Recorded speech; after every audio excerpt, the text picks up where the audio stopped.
Welcome back to my suburban homestead. This week I wanted to share with you some things that I've been doing lately: baking, making a whipped shea butter, thrifting, and all of those things as we say farewell to autumn.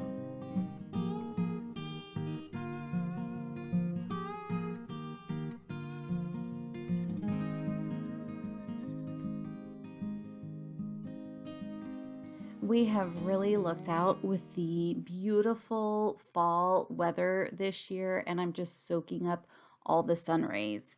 We're starting off today with a pumpkin Pop Tart for our baking today.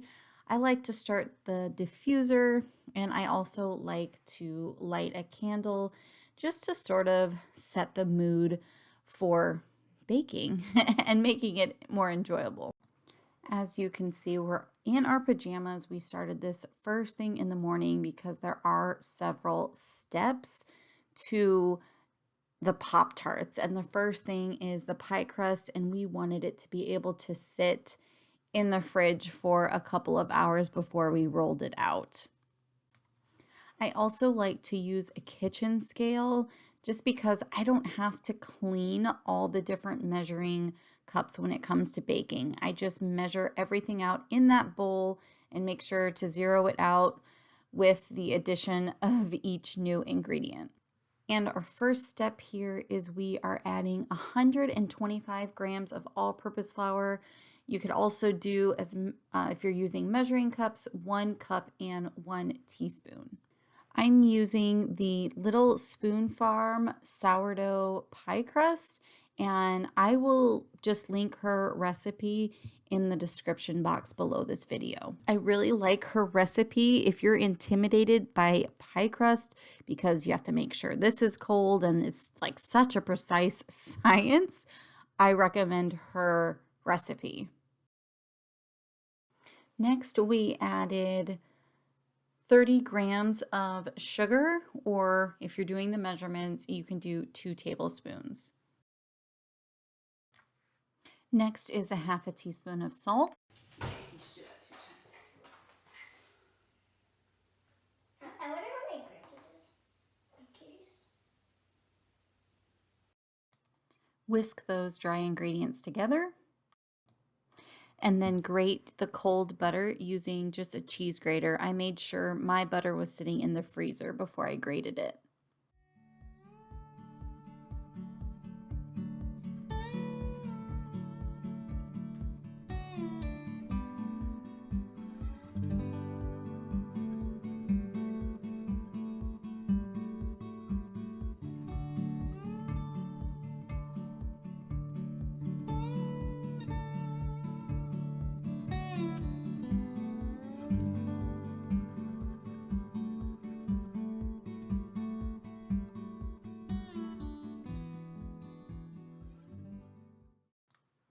Using a bench scraper or a pastry cutter, or here I even used a fork, just cut the butter into the flour until it'll form large crumbles.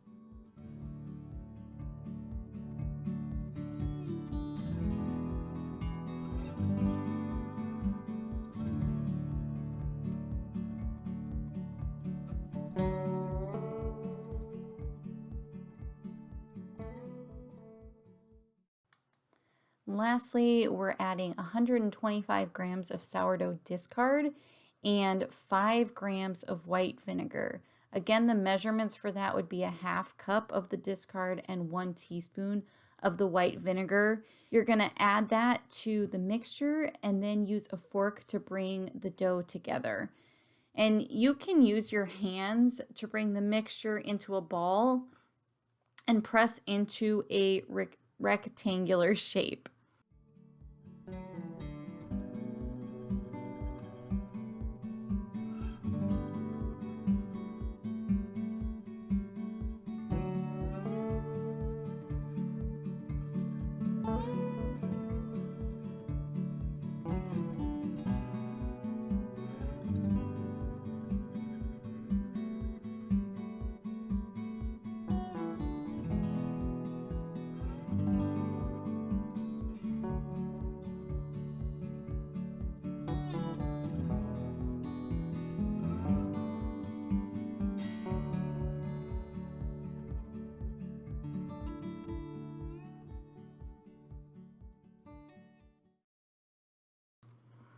I let the dough sit in the fridge for about an hour or two, and then I went on to the, I guess, pumpkin pie mixture.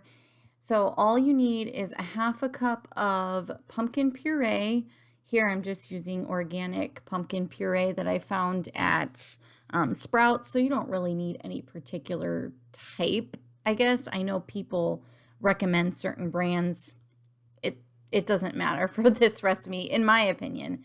And then I also added a few tablespoons of brown sugar and then a half a teaspoon of pumpkin pie spice and just mix it up well. And that is going to be your filling for your Pop Tarts. I'm just cracking an egg here to make an egg wash to brush onto the Pop Tarts once they are all formed, and then we'll get into rolling out the crust. This pie crust was really easy to mix up, and I was honestly intimidated because of how normal pie crust is made, but this is really easy. Now we get to the part that is even more intimidating for me, and that's rolling it out.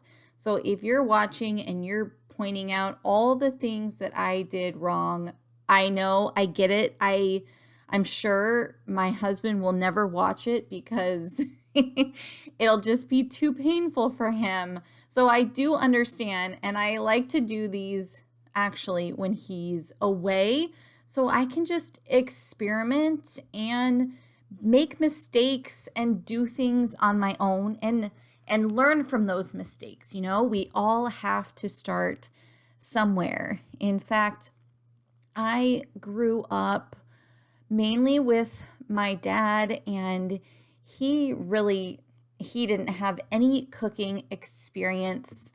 When I was living with him, it was a lot of boxed meals and fast food. And of course, I'm not saying this to judge him or anything or have you judge him. He was a single dad with 3 children, and we all had practices and games and clubs that we went to. So he was really busy and he was doing the best that he could. But all that to say, he didn't have much cooking experience at all. And, that's something that gets passed down, that knowledge gets passed down. And, even he didn't get much experience when he was a child. His mom, or my grandma, passed away when he was only 8 years old.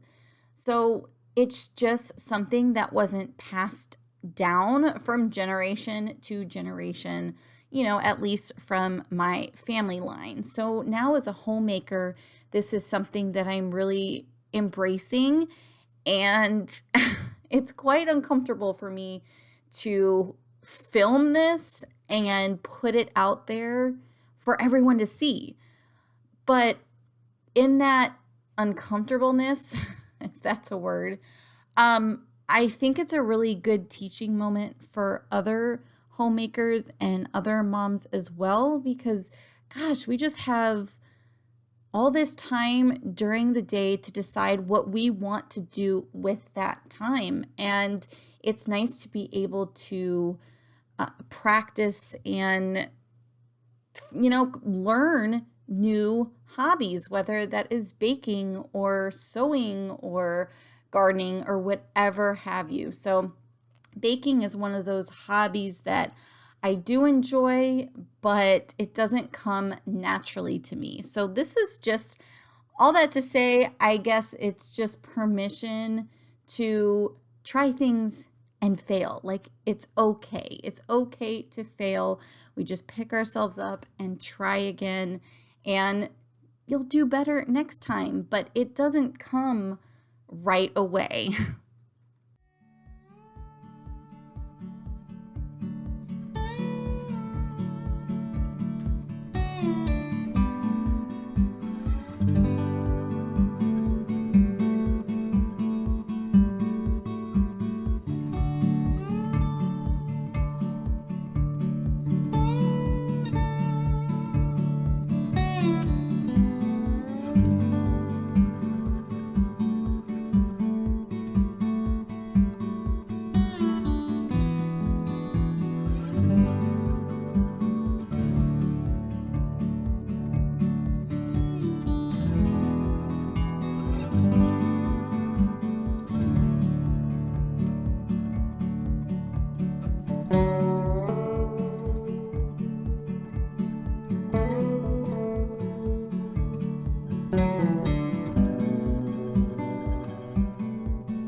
So while I was letting the Pop-Tarts cool before I do the glaze on top, my daughter and I, well, we were gonna go to the thrift store, and then on the way to running an errand, we saw an estate sale, and she was like, well, how about we do the estate sale instead of the thrift store? So that's what we did.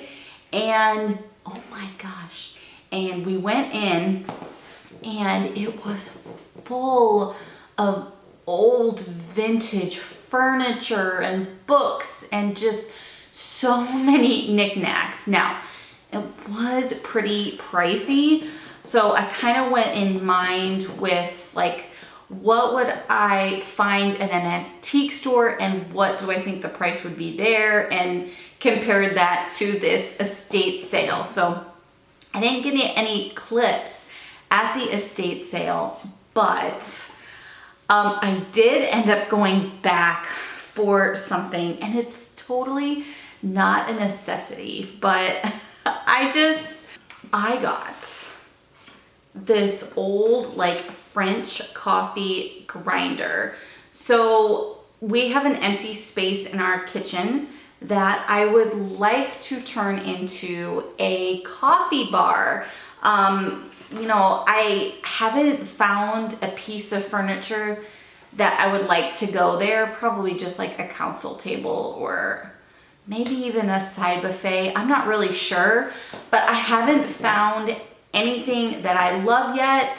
Sometimes I even find things that I love, but it doesn't fit that space. It can't be too deep because we do have a sliding glass door over there, and I just don't want it to be in the way of the walkway and whatever.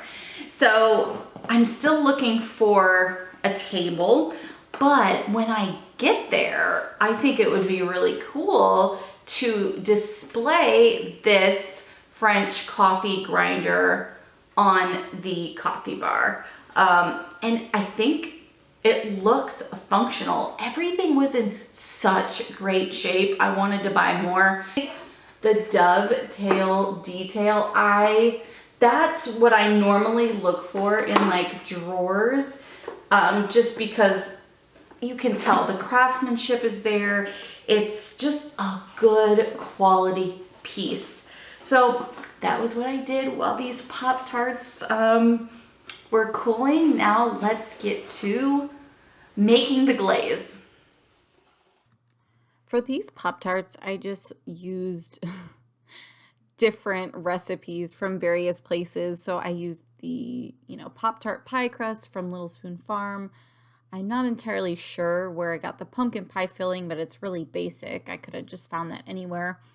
And then I use Half-Baked Harvest's brown butter and maple frosting from, gosh, what is it? It was her cinnamon sugar Nutella swirled pumpkin pie Pop-Tarts. Now that's a lot, but the glaze that she put on it sounded amazing, so I had to do that for my Pop-Tarts. So with that, you need a 1/4 cup of butter, and I browned that first. And then once it's browned, you add 2/3 cup and 2 tablespoons of powdered sugar, 2 tablespoons of maple syrup, 1.5 teaspoons of vanilla extract, and 1 tablespoon of milk. And once I was done adding the glaze to the Pop-Tarts, I just sprinkled a little bit of cinnamon and sugar on top of that while it was still wet.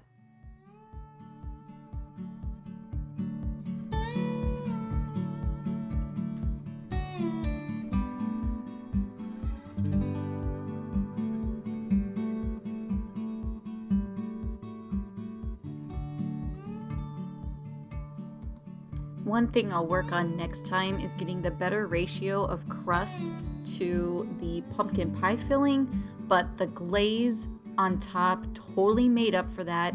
It was so good. It's only fitting for these cooler months ahead to have some sort of moisturizer for our skin because it definitely tends to dry out this time of year. And, a couple of my family members have, minor skin issues with the drier air. And what we love using is shea butter on our skin. And if you've ever bought shea butter, I just get it off of Amazon. It's just like this big block, but it's hard to, I don't know, it gets annoying to work with and rub onto your skin because it's a solid. And so what I wanted to do was whip it up, and so it was much easier to apply. So I'm going to use um, shea butter and also avocado oil. That's just what I have on hand. Jojoba oil would probably be a better choice because that is the oil that is the closest pH to your skin. But it's so expensive. So I tend to get avocado oil. I will leave a link in the description box below with the formula that I used. Since it's still a little warm where we are, I'm using a specific formula. I did 20 grams of shea butter to 30 grams of avocado oil. But there is a winter formula as well, and you'll find that in the link below. But what I do is I measure out both the shea butter and the avocado oil. I melt it down, and then I throw it in the fridge or the freezer and let it solidify. Now, there's kind of like a happy balance of how much you want it solidified. But, honestly, if you do too much or too little, you can correct and just kind of work with it. So I actually, in this video, I didn't freeze it enough. I had already started whipping it, and then I just threw it in the freezer for a couple more minutes, whipped it again, and it was fine. But I mean, there's definitely room for error for this as far as like the melting, not the melting point, but the solidifying part of it. There's leeway for mistakes.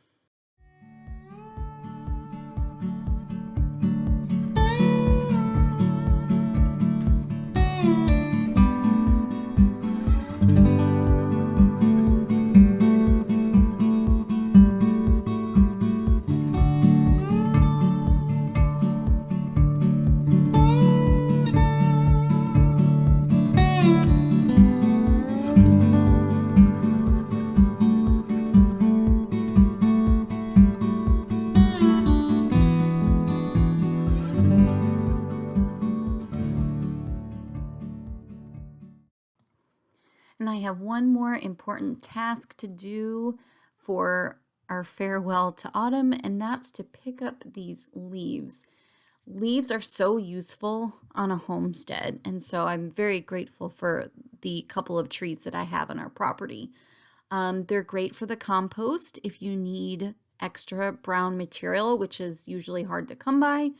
They're great to mulch your garden. So my garlic garden bed is mulched with leaves for insulation and to keep them nice and safe through the cold weather.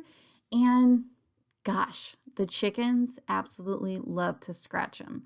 So that's what I'm doing here as well. I'm giving the chickens some leaves to scratch and get the bugs off of and just enjoy. And after all that hard work, it was only fitting to be able to get off into the woods and do a little camping for this nice weather.